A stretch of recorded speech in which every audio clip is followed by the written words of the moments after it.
A tasty oyster sauce coated on the crunchy bok choy and shrimp is the most simple stir-fry bok choy recipe you should not really miss. Alright, before making this stir-fry bok choy with shrimp and oyster sauce, let's prepare garlic and chilies. To peel the garlic, I like to smash it with a knife to break it up. For me, it is really easy this way to remove the skin. Then, I'm going to roughly chop it.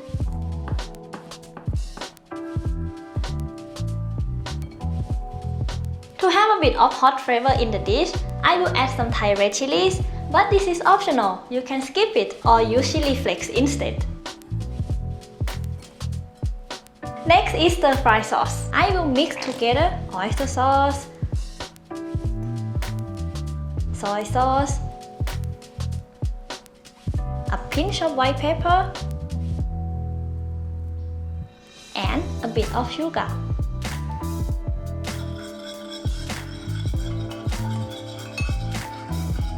Then, you will have a nice and tasty sauce like this. This is bok choy. Normally there is a lot of dirt and sand in between each layer, so before you are going to start cooking it, make sure to wash and drain it well. If you want to know how to wash each layer of the bok choy, check out this video, I already show you that. Before cooking, you need to peel and devein the shrimp. Now I will heat the vegetable oil in my walk-over medium heat. Until hot, add garlic and stir fry for half a minute. Add shrimp and stir for 30 seconds enough.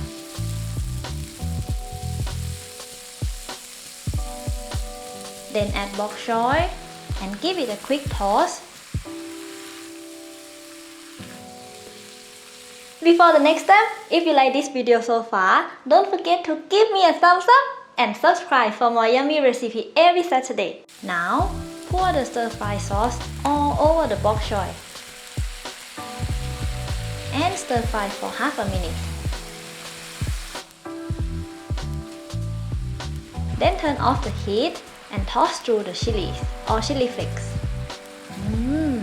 The bok choy looks really crunchy. The shrimp and the oyster sauce, everything looks delicious together. By the way, I do have another stir-fry bok choy recipe. Go check it out, you might love to try it. Thank you for watching guys, see you next week, have a great weekend, bye bye!